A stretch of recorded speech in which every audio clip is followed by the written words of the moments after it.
Shemp, Brian Drussel, Scott Cutlip,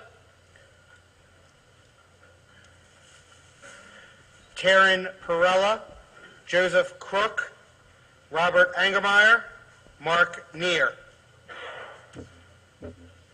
James Howe, Mike Dene, Michael Ornak, Glenn Miller, Ethan Darrow,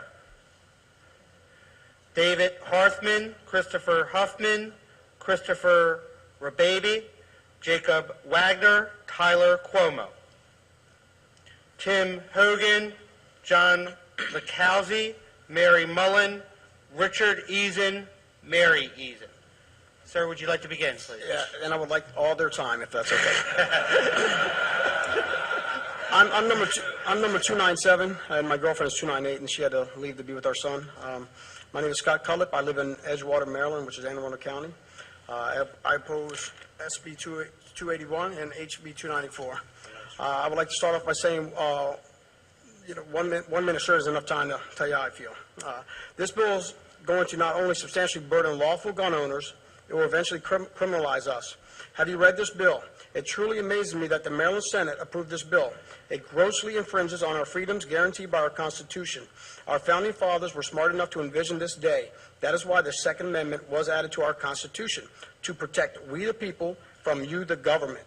You claim this is to be the Firearms Safety Act of 2013? This absolutely just misses on being an outright gun grab by the government.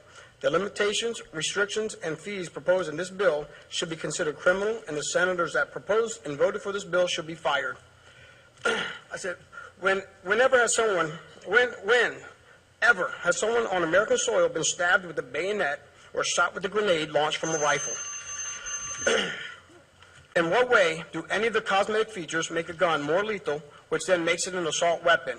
If I hit you with a hammer, wouldn't that be an assault weapon? If an officer can shoot you with his gun as you try to run him over, at that point that car is an assault weapon. A gun is not an assault weapon until you actually assault someone with it, just like any other weapon used in any crime. I am my family's first responder. The door to my house is locked for your protection. I have a German Shepherd. That is my first line of defense. After that, I have a gun. My 12-year-old knows how to use a gun. My fiance knows how to use a gun. My father's a retired police officer. I've been shooting guns since I was 6 years old. We know how to use them in my house. That door is locked for your protection. I would like to set the record straight for the politicians and for the governor of Maryland. You do not have the support of the majority of gun owners. Claiming that is an outright lie. I would like to tell you a quick story. About 2 or 3 weeks ago, I'm traveling down Route 97, coming home from just north of Baltimore, and I come across a drunk driver who's all over the road.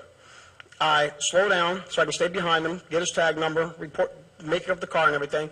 I call Maryland State Police, Glen Burnie Barracks. They tell me, good job, thanks for reporting it, but don't follow the guy. Well, I'm like, I'm not going to just let the guy go. I mean, he's on the shoulder on a road that speed limit is 65. He's going 50 miles an hour 1 minute, then 75 miles an hour the next minute. He's on the right shoulder, then he's all the way across the road on the left shoulder. The state police, so they don't have anyone in the area, but they'll be on the lookout for him. The guy then takes the exit for 665 in Annapolis, heading towards Route 2.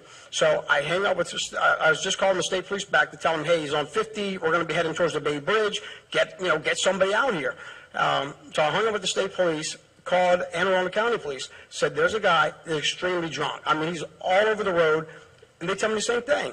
Do not, follow the guy, thanks for the info. Well, I followed the guy all the way to Taco Bell in Edgewater. The police never showed up. My point to the story is, what if the guy was shooting a gun?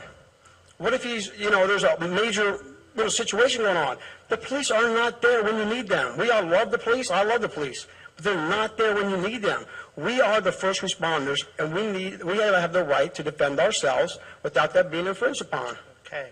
Thank you so very much. Questions? I would love questions. Thank you very much for your time and your testimony this evening. Let's bring up Rusty Manholland, John Manholland, Robin Eason, Robert Dole, William Davis.